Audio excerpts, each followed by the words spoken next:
우리 인사도 사랑하고 축복합니다. 사랑하고 축복합니다. 사랑하고 축복합니다.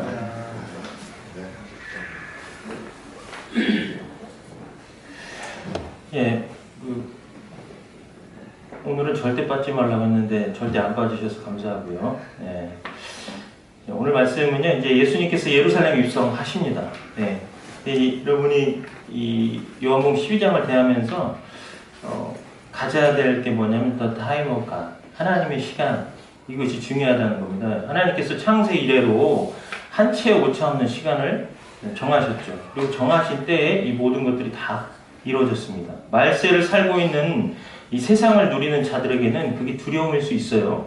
험한 세상을 살며 억울함과 억눌린 신자들에게는 기쁨이고 희망의 소식일 수 있습니다. 지난 역사에서 지금까지 하나님의 약속은 다 이루어졌다. 그러므로 다시 오신다 약속하신 예수님은 반드시 온다. 이런 까닭에 희망과 소망을 가질 수 있다는 것이죠. 위로를 받을 수 있는 말씀이에요. 그래서 오늘 구약에서 예언되어 다루고 있는 이 시간과 신약에서 성취된 가장 역사적인 사건을 오늘 살펴보려고 합니다. 2017년도에 다니엘의 71회를 나눴을 때 내용이 있는데 그 내용을 조금 방식을 다른 면에서 좀 생각해 볼게요. 오늘 본문에서 특별히 우리가 주목해야 될 건 뭐냐면 사복음서에서 예수님께서 내내 지금까지 자기 자신에 대해서 드러내시지 않고 감추면서 모든 일들을 행하셨습니다. 예를 들면 주님의 입성을 이제 오늘 같은 경우는 공개적으로 알리잖아요. 그것도 독특하게 나귀를 타고 입성을 하시면서까지 자기 자신을 드러내십니다. 여기까지 오시면서 예수님의 행동은 자기가 그리스도인 것을 아무에게도 이루지 말라. 이렇게 경계를 하셨고 또 야이로의 딸을 살리셨을 때도 이 일을 아무도 알지 못하게 하라. 이렇게 말씀하셨습니다. 또 변화산 사건에서도 마찬가지예요. 인자가 죽은 자 가운데 살아날 때까지는 본 것을 아무에게도 이르지 말라. 이렇게 명하셨습니다. 요한복음은 어떻게 말씀하셨냐? 요한복음 6장에 오병이어의 기적을 행하시고 난 후에도 군중들이 와서 자기를 억지로 잡아 임금 삼으려는 줄을 아시고 다시 혼자 산으로 떠나가셨으며 또 심지어 예수님의 형제들까지도 자신을 세상에 나타내소서라고 이렇게 이야기했을 때 예수님의 반응은 내 때가 아직 이르지 아니했다. 이렇게 말씀하셨단 말이죠. 그러나 오늘 본문에는 그와 반대로 바리새인조차도 보라 온 세상이 그를 따르는도다라고 말할 정도로 아주 많은 사람들에게 둘러싸여서 예루살렘에 공공연하게 이제 입성하시는 그런 모습을 보이십니다. 그래서 사람들 앞에 시선을 끌도록 하신 것은 이유가 있으시겠죠. 그렇죠? 네, 예수님이 하신 이런 일에 있어서는 언제나 이제 두 가지 원리가 있는데요. 하나는 예수님께서 이제까지 아버지의 영광을 위해서 행동해 오셨다는 것이고 그것은 아버지께서 기뻐하시는 일이셨기 때문에 그렇게 행동하셨습니다. 또 하나는 성경에 미리 약속한 예언들을 이루시는 일, 그런 일들을 하셨다는 것이죠. 그래서 오늘 예루살렘 입성하시는 내용도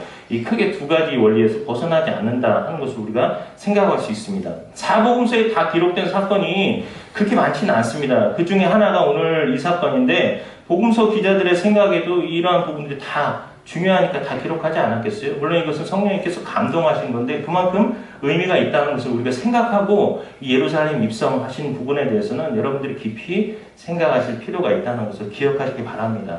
오늘 본문 예수님께서 예루살렘에 입성하신 이 사건은 성경의 예언이 성취된 내용이에요. 이게 어디서 나오느냐면 다니엘서 7장 9장입니다. 한번 찾아보죠. 다니엘서 9장입니다.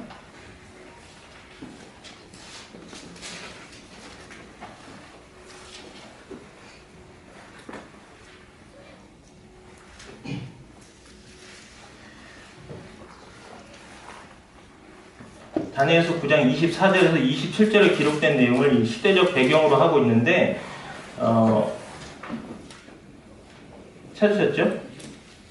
내 백성과 내 거룩한 성을 위하여 이른 이래를 기한으로 정하였나니 허물이 그치며 죄가 끝나며 죄악이 용서되며 영원한 의가 드러나며 환상과 예언이 응하며 또 지극히 거룩한 이가 기름 부음을 받으리라. 그러므로 너는 깨달아 알지니라. 예루살렘을 중건하라는 영이 날 때부터 기름 부음을 받은 자 곧 왕이 일어나기까지 7이레와 62이레가 지날 것이요 그 곤란한 동안에 성이 중건되어 광장과 거리가 세워질 것이며 이렇게 말씀이 기록이 되어 있습니다. 그러니까 하나님 앞에 거역한 이스라엘 민족이 BC 586년에 남유다까지 완전히 멸망합니다. 722년엔 북이스라엘이 아수르에 의해서 멸망을 당하거든요. 그 다음에 586년에 바벨론에 의해서 남유다까지 이제 완전히 망하게 됩니다. 그래서 이 역사가 어떻게 되냐? 이스라엘이 모두 붙잡혀가는 게 이제 바벨론, 포로 시기입니다. 그리고 바벨론이 망하고 페르시아 왕조가 생깁니다. 그게 메데 바사라고 하는 그런 왕조고요. 그리고 그 페르시아는 그리스의 알렉산더에게 이제 패망하죠. 그리고 그리스는 로마에 의해서 이제 망하게 됩니다. 이제 그게 역사인데, 방금 읽어드렸던 말씀을 기억하면서 이때는 이제 바벨론에서 페르시아로 넘어오는 때로 다니엘이 이스라엘의 포로 기간이 70년 만에 마치리라는 이 예레미야의 예언을 깨닫습니다. 하나님 말씀이 있다가, 그리고 기도하던 중에 다시 말씀을 받는 장면인데, 장차 있을 일들에 나타나는 그 큰 계시에 대해서 지금 받고 있는 거예요. 뭐라고요? 70년 후면에 이스라엘이 포로기에서 끝난다라는 것을 성경 예레미야를 통해서 예언했던 것을 읽는데, 또 그 다음에 다니엘도 그 환상을 봐요. 기도하면서. 근데 의미 있는 예언을 해주시는 것이죠. 그 부분을 우리가 생각할 겁니다. 기록되어 있기를 7이레와 62이레를 이렇게 기록을 하고 있는데, 합하면 몇 이레입니까? 69이레가 지나는 것이죠. 그 동안에 기름 부음을 받은 자가 일어날 것이다 라고 기록하고 있습니다. 누구를 지칭할까요? 당연히 메시아죠. 그리스도. 둘 다 기름 부음 받은 자라는 뜻을 가지고 있습니다. 그가 올 때까지 483년이 걸린다는 이야기를 하고 있습니다. 이게 무슨 얘기냐면, 여기서 이레라고 하는 것은 7을 말하는 거거든요. 그러니까 7이레라고 하는 것과 62이레, 이걸 합하면 69이레인데 곱하기 7을 해서 483년을 말하고 있는 겁니다. 아시겠죠? 그런데 왜 처음부터 69이레라고 그러지 7이레하고 62이레로 나눴냐 하는 것입니다. 25절 하반절 말씀을 보니까 기록되어 있기를 그 곤란한 동안에 성이 중건되어 광장과 거리가 세워질 것이며, 그러니까 예루살렘 성이 복구되는 것이 이 앞에 7이레에 관한 것이고, 그 다음 예루살렘 성이 중건된 62이레 후에는 기름 부음을 받을 자가 끊어져 없어질 것이다 라는 것에 대한 것을 말하고 있는 겁니다. 즉 기름 부음 받은 자가 오셨는데 또 끊어질 것이다 라는 얘기를 하고 있어요. 다시 말해서 죽을 거다는 얘기를 하고 있는 것이죠. 여러분, 끊어진다라는 말의 뉘앙스가 뭡니까? 내 스스로 죽었다는 의미입니까? 누군가 다른 것에 의해서 목숨이 끊어지는 것을 이야기합니다. 그러면 우리는 충분히 추측할 수 있죠. 예수님께서 십자가에서 돌아가신 것에 대한 것을 예언한 것을 말하고 있는 겁니다. 그러니까 이 69일에 동안 일어날 일이 두 가지라는 것을 예언해 놓고 있는 것이에요. 하나는 예루살렘 성이 복구되고, 다음은 69일의 시간이 차고 나면 예수님이 오시고 우리를 위해서 어떤 일을 하실 것이다. 그분이 하실 일이 이제 27절 말씀에 기록되어 있어요. 그가 장차 많은 사람들과 더불어 한 이레 동안의 언약을 굳게 맺고 그가 그 이레의 절반의 제사와 예물을 금지할 것이며, 이렇게 기록되어 있습니다. 제사와 예물을 금지할 것이다. 이 부분은 뭐냐면 제사와 예물을 폐지한다는 것이죠. 우리가 알고 있는 것처럼 더 이상 예물이 짐승을 잡아 드릴 필요가 없다는 것, 히브리서에서도 나오고 있는 것이지만, 단번에 예수님께서 자기 몸을 드리심으로 인해서 더 이상 제물을 필요로 하지 않는다는 것, 그것을 말씀해주고 있는 부분입니다. 계속해서 이스라엘 민족이 바벨론의 포로가 된 다음에 예루살렘 성을 복구하는 것이 먼저 허락된 것이 아니고 예루살렘 성전을 다시 짓는 것이 허락이 됩니다. 포로기 동안에 있는 일이에요. 이 부분이 여러분 아셔야 되고, 에스겔서 말씀 한번 찾아보겠습니다. 에스라 1장 1절에서 3절 말씀 보시면, 바사왕 고레스 원년에 여호와께서 예레미야의 입을 통하여 하신 말씀을 이루게 하시려고 바사왕 고레스의 마음을 감동시키매 그가 온 나라에 공포도 하고 조서도 내려 이르되, 바사왕 고레스는 말하노니 하늘의 하나님 여호와께서 세상 모든 나라를 내게 주셨고 나에게 명령하사 유다 예루살렘의 성전을 건축하라 하셨나니 이스라엘 하나님은 참 신이시라. 너희 중에 그의 백성된 자는 다 유다 예루살렘으로 올라가서 이스라엘의 하나님 여호와의 성전을 건축하라. 그는 예루살렘에 계신 하나님이시라. 네, 여기 보면은 지금 바사왕 고레스 원년에 하나님께서 감동 주셔가지고 성전을 짓게 만드는 내용이 나오거든요. 이것과 관련된 내용이 느헤미야서에 또 나옵니다. 에스라서 다음에 있는 느헤미야서에 나오는데, 느헤미야서에서 확인할 수 있는 내용은 느헤미야는 성전보다도 성을 짓고 싶어 했습니다. 그러나 먼저 에스라가 1차로 출발해가지고 성전을 건축하죠. 에스라로부터 시작된 성전 건축은 사실은 느헤미야 입장에서는 성전이 목적이기보다는 성을 건축하는 것이 목적이었어요. 성전을 건축해도 좋다는, 즉 종교의 자유가 바벨론 왕국으로부터 페르시아 왕조로 넘어와서 이제 그것이 허락이 됩니다. 그러니까 페르시아의 고레스 왕 때 이스라엘 백성이 종교의 자유를 먼저 얻습니다. 한번 여러분 생각을 해보세요. 성전을 짓는 것을 허락했지만 만약에 성을 짓게 한다는 것은 그들에게 뭘 의미하는 겁니까? 다시 독립을 시켜주는 거잖아요. 그러니까 성을 먼저 짓게 하는 것이 아니라 성전을 짓는 것을 허락하게 합니다. 물론 그것은 우리가 읽은 것처럼 이미 예레미야를 통해서 예언한 것이 이루어지게 하려고 한 부분이에요. 그러나 이제 느헤미야가 봤을 때는 자기 나라의 이런저런 형편들을 봤을 때 무엇보다도 나라가 건재한 것이 중요하기 때문에 그것을 먼저 하려고 했던 것이죠. 그래서 포로들을 놓아줄 만큼 허락해줄 수 있는 그런 마음을 가질 수 있던 게 아닙니다. 그래서 훨씬 뒤에 이루어집니다. 이스라엘이 BC 586년에 망해서 잡혀갔다 말씀드렸어요. 그리고 이 계시를 받은 게, 다니엘이 이 계시를 받은 게 48년이 지난 BC 538년입니다.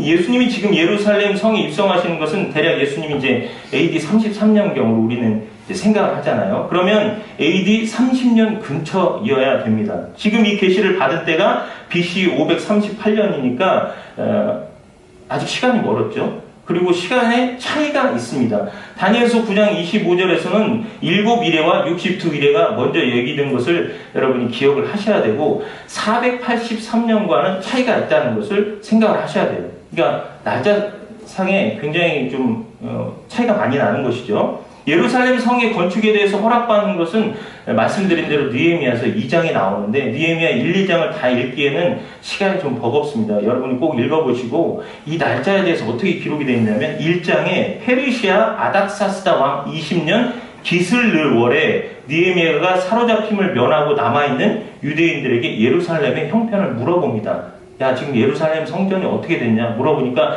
전부 다 회파됐다는 그 소식을 듣고 매우 슬퍼합니다. 느헤미야가. 그리고 금식 기도를 해요. 그리고 난 다음에 이제 2장으로 넘어가 보면 아닥사스다 왕 20년 니산월에 왕이 느헤미야에게 이런 얘기를 해요. 느헤미야가 이제 자기 나라 소식을 들었는데 황폐해졌으니까 슬프잖아요. 그러니까 사실 평안한 얼굴을 갖기에는 썩 그렇게 기분이 좋은 게 아니죠. 그러니까 사실은 왕 앞에서는 약간의 인상 쓰고 있는 얼굴만 하고 있어도 저놈의 목을 당장 쳐라! 어디 감히 왕 앞에서 인상을 쓰느냐 하면서 이렇게 목을 칠 수 있거든요. 근데 느헤미야 같은 경우는 신임을 얻었건 사람인 게 확실합니다. 이 사람은 또 술관원이거든요. 그러니까 그의 직위도 높았을 뿐더러 왕이 그를 신임했기 때문에 왕 앞에서 느헤미야가 얼굴이 좋지 않으니까 왕이 묻습니다. 너 어디 아파? 이렇게 물어봅니다. 물어볼 때 그때에 답을 줘요. 예루살렘에 성을 짓게 해달라고 허락을 구합니다. 그래서 그때에 모든 절차에 어려움이 없게 조서를 내려줍니다. 그래서 성을 건축할 허락이 이때 비로소 내려진 것입니다. 그러니까 앞에 다니엘서 9장 24절 이하에 있는 그 71회라는 첫 기준이 어디서부터냐? 예루살렘 성을 중건하라는 명이 내린 때부터 따져서 생각을 해봐야 되는 것이에요. 그래서 490년, 이때가 언제냐면 아닥사스다 왕 20년이라고 지금 되어져 있는 것입니다. 어렵죠? 나자만 계속 얘기하니까 여러분 주보를 확인해 보시면 생각할 수 있습니다. 아닥사스다 왕 20년이 기원전 몇 년이냐 하는 것은요, 이게 고고학자들에 의해서 조사되어져 있는 부분이 있는데 학자들이 그룹별로 해서 이게 약 10년간의 차이가 난다라고 그렇게 합니다. 아닥사스다 왕 20년이 BC 455년이라고 주장하는 학자들이 있고 445년이라고 하는 약 10년간의 차이가 있어요. 455년이라고 따져서 거기다가 아까 말씀드렸던 483년을 더하면 AD 28년이 됩니다. 그리고 445년이라고 따지면 AD 38년이 돼요.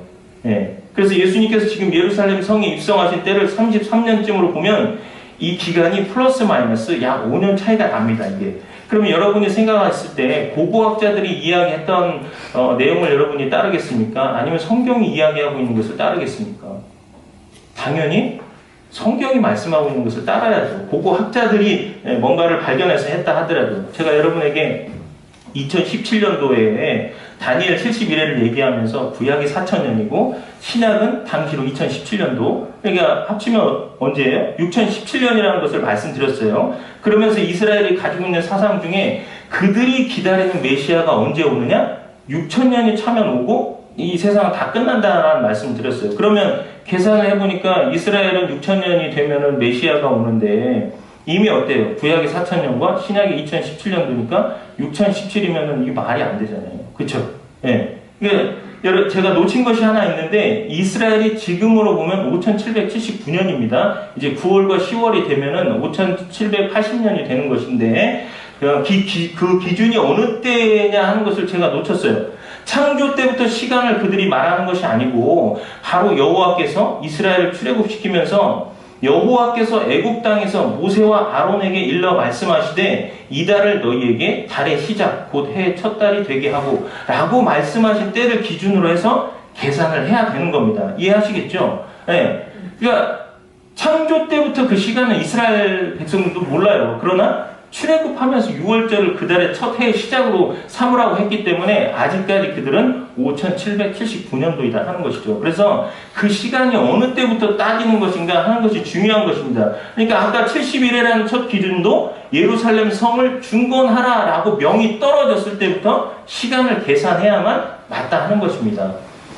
다시 여러분 돌아가서 확실한 증거 또 하나를 보자면 뭐냐면 느헤미야서 2장 1절 말씀에 아닥사스다 왕 20년이라고까지 끝낸 게 아닙니다. 니산월이라고까지 기록을 하고 있거든요. 이 정확한 연도와 월이 기록되어져 있습니다. 그러니까 니산월은 바벨론식 달력의 이름인데요. 이 니산월은 유다 달력으로는 아비벌입니다. 이때가 바로 6월절을 지키는 요즘으로 말하면 3월에서 4월 기간을 이야기를 하고 있는 거거든요. 그 6월절을 기념하기 위해서 그들이 갖는 첫 번째 달, 1월달이라는 얘기예요. 그러니까 예수님께서 예루살렘에 입성하신 사건을 요한복음 12장에서 시작해 6월절 엿새 전에 예루살렘에 가시기 전에 베다니를 들렀다 이렇게 기록을 하고 있습니다. 그리고 거기서 마리아가 예수님의 발에 향유를 붓고 머리카락으로 씻는 내용을 지나서 오늘 우리가 읽은 이 구절 이튿날입니다. 아마 490년이 꼭 지나서 그날 그 시에 예수님께서 예루살렘 성에 입성하지 않았겠냐 우리가 추측해 볼 수 있다는 것이죠. 그래서 다니엘서 9장에 다니엘이 받는 이 계시는 71회라는 그 기한에 상당히 중요한 메시지가 포함이 되어 있습니다. 처음 다니엘이 하나님 앞에 기도하게 된 가장 큰 이유는 바벨론 포로 생활이 70년 만에 마치리라는 예레미야의 예언 때문에 그것을 깨닫고 기도한 것이죠. 깨달은 후 기도를 시작했더니 다니엘에게 또 24절에 기록된 것처럼 71회에 대한 계시를 주셨습니다. 여러분, 그러면 여러분이 생각할 때 공통 분모가 뭐가 있어요? 70이라는 숫자잖아요. 70. 그럼 우리가 70에 대한 이해가 우리에게 조금 더 필요합니다. 우리 레위기서 25장 한번 찾아보죠. 레위기서 25장. 레위기서 25장 8절 말씀을 먼저 보시면 너는 7 안식년을 계수할지니 이는 7년이 7번인즉 안식년 7번 동안 곧 49년이라. 다시 10절 11절 보세요. 너희는 50년째 해를 거룩하게 하여 그 땅에 있는 모든 주민을 위하여 자유를 공포하라. 이 해는 너희에게 희년이니 너희는 각각 자기의 소유지로 돌아가며 각각 자기의 가족에게로 돌아갈지며 그 50년째 해는 너희의 희년이니 너희는 파종하지 말며 스스로 난 것을 거두지 말며 가꾸지 아니한 포도를 거두지 말라. 이는 희년이니 너희에게 거룩함이니라. 너희는 밭의 소출을 먹으리라. 이런 말씀 기록되어 있습니다. 여러분, 이스라엘이 가지고 있는 절기 중에서 많은 절기가 7과 연결이 됩니다. 안식일이 제7일이죠. 우리가 지금 지키는 주일은 안식일은 아니지만 그렇다 하더라도 내용과 사상은 그대로 연결되어져 있습니다. 날짜 자체는 안식 후 첫날이고요. 7일 안식일을 지키도록 되어 있고 7년째 되는 해는 뭐라고요? 안식년. 네. 안식년을 7회 또 7번을 또 쉬면은 49번째. 그래서 희년을 지키게 되어 있습니다. 그러니까 이 안식년, 안식일, 안식년, 희년 이것은 이스라엘 민족에게 있어서 꼭 지켜야 되는 그러한 법이에요. 그걸 지키지 않으면 죽습니다. 왜 성경이 이렇게 안식년과 희년을 강조하냐면 그 속에 중요한 구속사적인 구원의 메시지가 그 안에 들어있기 때문입니다. 안식일에는 일을 하지 말도록 되어 있고 안식년에는 씨를 뿌려서도 안 되게 되어 있습니다. 그리고 밭에서 자연적으로 난 것도 그 해에는 먹으면 안 돼요.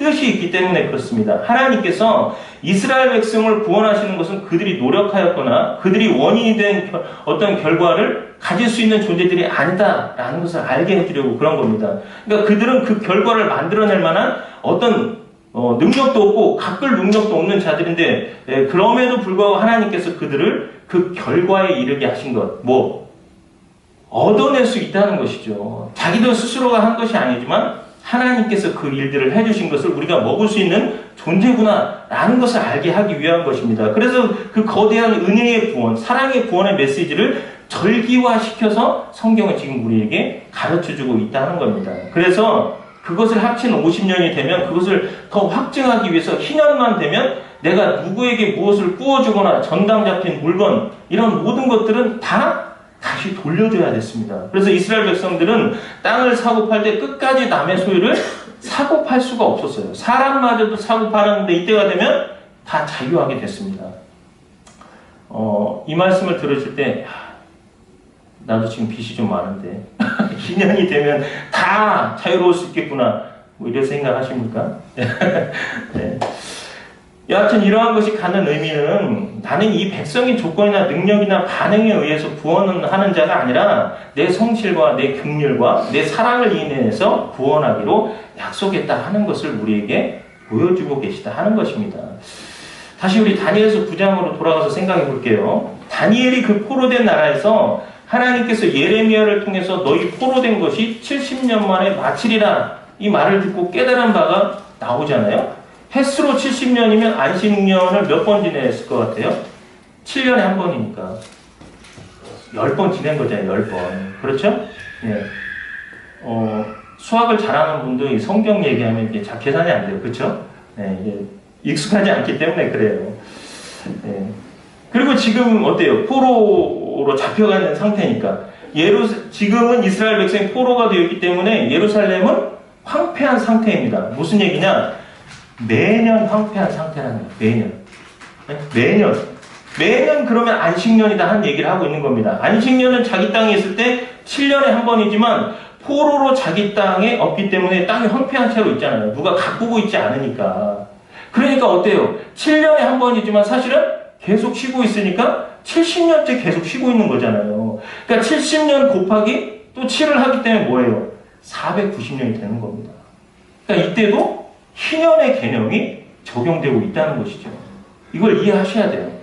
70년 후에 돌아오리라 하는 것과 70년 곱하기 7 해서 490년 그 의미가 결국은 똑같다는 얘기를 지금 성경은 하고 있는 겁니다. 여러분이 그것을 잘 알고 계셔야 되는 거예요. 그러니까 결국 둘 다 이 개념이 희년에 관련된 얘기로 똑같은 얘기고 성경이 원하는 것은 이 희년이라는 메시지에 초점이 있다는 겁니다. 이 희년을 통해서 뭐예요? 자유를 주시겠다는 것이죠. 예루살렘으로 다시 돌아가서 회복되어지는 그 70년도 다니엘이 예레미야를 통해서 확인한 것이지만 나중에 490년이 찬 이후에 예수 그리스도께서 오셔서 우리에게 또 자유를 주시는 것도 그런 희년에 대한 개념을 가지고 말씀해 주고 있다 하는 것입니다. 여러분 좀 이해하시겠습니까? 네, 다른 숫자 계산은 안 되더라도 이 희년이 갖는 의미를 여러분이 아셔야 돼요. 우리에게 자유를 주고 계신 의미를 가지고 말씀해 주고 계시다 하는 겁니다. 이렇게 말씀드리면 이해하시겠죠? 그러니까 예레미야를 통해서 선포한 70년 후에 너희가 돌아오리라 할 것도 희년의 의미를 가지고 있고 69일에 대한 부분도 희년에 대한 의미를 가지고 예수 그리스도께서 그때 오실 것에 대한 이야기를 하고 있다 하는 것도 희년의 의미, 자유함을 주시겠다 하는 의미를 갖고 있다 하는 것을 여러분들이 아시라 하는 겁니다. 그런데 왜 하나님이 이스라엘에게 포로 생활을 70년으로 한정하고 앞으로 있을 예수 그리스도를 오게 하시는 내용을 이야기하면서도 굳이 70일이라는 것만큼만 역사에 대한 예언을 하셨을까? 그것은 물론 당연히 먼저 이스라엘에게 의미를 부여하고 있는 것은 사실입니다. 그래서 우리가 그것을 알아야 되는 것도 맞지만 지금 우리에게도 하나님이 이 역사를 꾸려나가신 방향과 거기서 우리에게 꼭 깨우치고 얻게 해야 되는 것 하나에 초점을 맞추려고 하기 때문에 그래요. 말하자면 하나님의 일하심에 대해서 하나님의 그 예언되어진 것이 정확한 시간에 성취되고 이루어졌다는 것에 대해서 우리가 어떤 자세로 임하면서 믿음 생활, 신앙 생활을 해야 될 것인가 그것을 깨달아 알라는 얘기입니다. 역사의 주관자 하나님, 그분은 한 채 오차도 없이 예언하신 것들을 이루셨고 앞으로 있을 일도 반드시 하나님 말씀대로 하나님 때에 이루어질 것이다 하는 것을 아시고 우리의 신앙생활, 믿음생활을 그냥 하지 말라는 얘기를 하는 겁니다. 하나님의 그런 정확히 예언되어진 말씀들이 지금까지 성취되고 이루어져 왔는데 너희들은 그럼 앞으로 어떻게 살 것이냐 하는 것을 우리에게 말씀해주고 계시다는 겁니다. 하나님이 만드신 이 세계와 주관하시는 역사가 하나님의 계획 속에 있고 그의 손길 속에 있으며 그의 의도하심 속에 있으면서 주께서 오늘 하루하루도 우리를 통해서 만들어가고 있으시다는 것이죠. 그것을 세상이 모르는 것은 당연합니다. 그러나 중요한 것은 예수 믿는 신자들이죠. 안타까운 것은 그의 자녀 되었으며 그의 간섭 속에 있는 것이 기쁘다고 고백하는 것은 이런 명확한 예언들이 밝혀지고 여러분들이 그것을 확인했을 때는 믿고 감사합니다. 그러나 어때요? 세상으로 나가면 우리마저도 하나님께서 나를 간섭하시는 것을 싫어합니다. 아니 기대도 하지 않는 그런 신앙 아닐까 하는 생각이 있어요. 기대하면 왜 인간적인 방법으로 세상을 살려고 합니까? 하나님의 계획과 뜻하심이 이 이스라엘 역사 속에서 전 세계를 향하신 하나님의 계획과 크신 뜻이 있음에도 여전히 하나님의 역사하심과 뜻, 계획하심이 여기 있는 저와 여러분 개인에게도 하나님은 가지고 계시다는 것이죠. 그럼에도 불구하고 우리는 그 하나님의 역사와 일하시는 그 일 가운데서 동역자로 부르셔서 내가 너희들과 함께 친구로서 이러한 일들을 하겠다라고 말씀하시지만 거기에 우리의 반응을 보이지 않고 내게 주어진 인생과 내게 주어진 삶을 해결해 보겠다고 내 스스로의 생각과 방법과 세상적인 방법으로 해결되어졌던 얘가 뭐가 있지? 이러한 생각들을 하면서 살고 있지 않느냐 하는 것을 우리에게 지금 가르쳐주고 있으시다 하는 겁니다. 지금 여러분에게 가지고 있는 문제거리들이 뭐가 있습니까? 이게 만약에 하나님의 계획과 뜻하심이 있는 것이어서 주어진 것이라면 저와 여러분이 해야 될 일은 하나님 앞에 기도하는 것 아니겠습니까? 하나님의 방법을 구해야 되는 것 아닙니까? 하나님이 지금 내내 말씀하신 것, 예수님께서 예루살렘에 입성하시는 그 예언되어진 것이 성취되어졌다 하는 것, 그리고 주님은 다시 죽으시고 부활하셔서 승천하신 후에 다시 오시겠다고 말씀하셨는데 그런 약속들이 다 성취되어져 가고 있음에도 불구하고 내게 주어진 하나님의 계획하신 그 선하신 뜻, 그 계획, 그 일들 가운데서 내가 해야 될 일들을 하지 않고 내게 있는 것들을 세상적으로 살아가려고 하는 그런 어리석음 속에 있지는 않느냐 하는 겁니다. 지금 그것을 성경이 우리에게 말을 해주고 있는 것이고 가르쳐주고 있는 것이죠. 깨어있으라고 말씀하고 있는 것입니다. 하나님께 도와달라고 간구해야 되죠. 그런데 우리가 세상으로 돌아가면 하라는 대로 하지 않습니다. 인간적인 방법대로 살고 인간적인 방법을 생각해서 문제를 해결해 보려고 하는 그런 모습들이 우리에게 있다는 것이죠. 그러니 역사를 주관하신 하나님, 우리 개인의 역사를 주장하신 하나님, 이미 계획하신 그러한 일들 속에서 내가 나를 주장하면서 내가 내 마음대로 살려고 하니 하나님의 역사를 어떻게 경험하겠습니까? 하나님께서 끼어들 자리가 없는데 어떻게 하나님의 일이 이루어지겠냐 하는 겁니다, 여러분. 우리의 인생은요, 훨씬 더 성경에서 약속하고 있고 제시하고 있는 것보다 세상 일에 관심이 더 많습니다.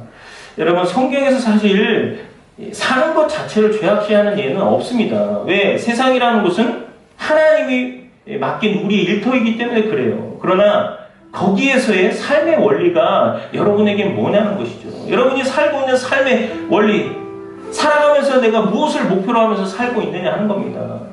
주님 다시 오시겠다고 했는데 그 시간까지도 하나님의 약속과 계획하신 모든 일들은 때를 따라서 일을 이루시겠다고 말씀하셨는데 나는 그것에 관심이 없어. 지금 내가 살고 있는 일, 먹고 사는 일이 더 중요해. 그래서 이 약속의 말씀, 지금도 성취되어져 가고 있고 하나님은 그 일을 이루시고 있는데 하나님께 전심전력으로 의지하고 맡기고 살아가는 그 인생을 통해서 하나님의 나라가 지금 이 땅에 이루어지고 있는데도 불구하고 우리의 생각과 마음이 거기에서 떠나 있다면 어떻게 나를 통해서 일하시고자 하는 일들이 이루어지겠습니까?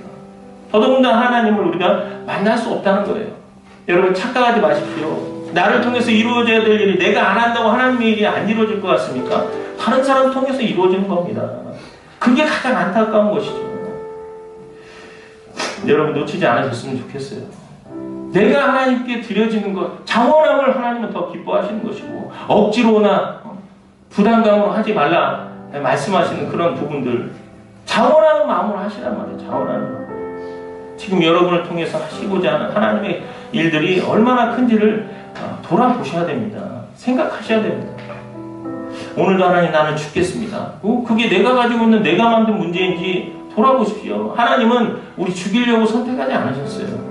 우리를 살리시려고 하고 우리에게 주신 이미 그 비전과 이루어야 될 그런 일들을 오히려 깨닫게 해주셔서 그렇게 하나님의 이름이 높임받기를 원하시는 것이지 우리를 죽이려고 삶의 환경을 통해서 우리를 단련하시는 거 아닙니까?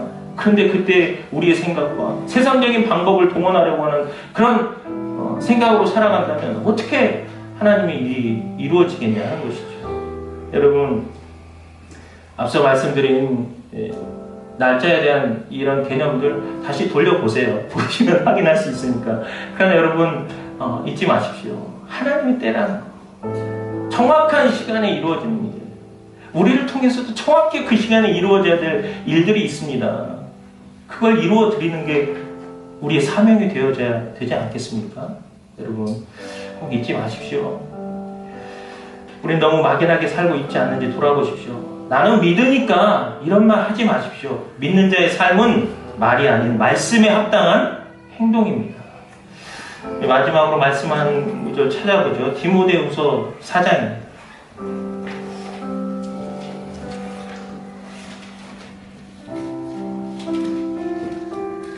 디모데후서 4장 1절부터 5절까지 말씀 찾아보시면 하나님 앞과 살아있는 자와 죽은 자를 심판하실 그리스도 예수 앞에서 그가 나타나실 것과 그의 나라를 두고 엄히 명하노니 너는 말씀을 전파하라. 때를 얻든지 못 얻든지 항상 힘쓰라. 범사의 오래 참음과 가르침으로 경책하며 경계하며 권하라. 때가 이르리니 사람이 바른 교훈을 받지 아니하며 귀가 가려워서 자기의 사욕을 따를 스승을 많이 두고 그 귀를 진리에서 돌이켜 허탄한 이야기를 따르리라. 여러분 혹시 이 말씀에 걸려있지는 않습니까? 바른 교훈을 받지 않아요. 귀가 가려워서 자기의 사욕을 따를 스승을 많이 두고 내가 스스로 만드는 겁니다. 내 욕심이 이루어지기 위해서 그걸 말하고 있는 것이에요. 귀를 진리에서 돌이켜 허탄한 이야기를 따른다. 그러나 너는 모든 일에 신중하여 고난을 받으며 전도자의 일을 하며 내 직무를 다하라. 여러분 약속대로 예수님은 다시 오십니다. 그런데 성경은 끝까지 성경대로 살고 예수 그리스도 의지하면서 기도하고 믿음을 할 때 생명의 면류관을 얻으리라 라고 말씀하고 계세요. 여러분 신앙을 하나님 앞에서 다시 한번 정리하시고 하나님께서 계획하신 전 인류의 시작과 끝의 역사를 이루시는 데 있어서 우리 개인을 하나님의 동역자로 부르셨다는 사실을 명심하셨으면 좋겠습니다. 지금도 어리석게 인간적인 방법으로 여러분의 인생을 살려고 하지 마시고 현재 우리 삶을 통해 이루어져야 할 하나님 나라, 즉 먼저 나를 통해서 이루실 자녀된 자로서의 일이 무엇인지 생각하고 고민하십시오. 그리고 성령님께서 감동하시는 것을 행하십시오. 하나님 앞에 엎드리시고 하나님 앞에 살기로 결심하십시오.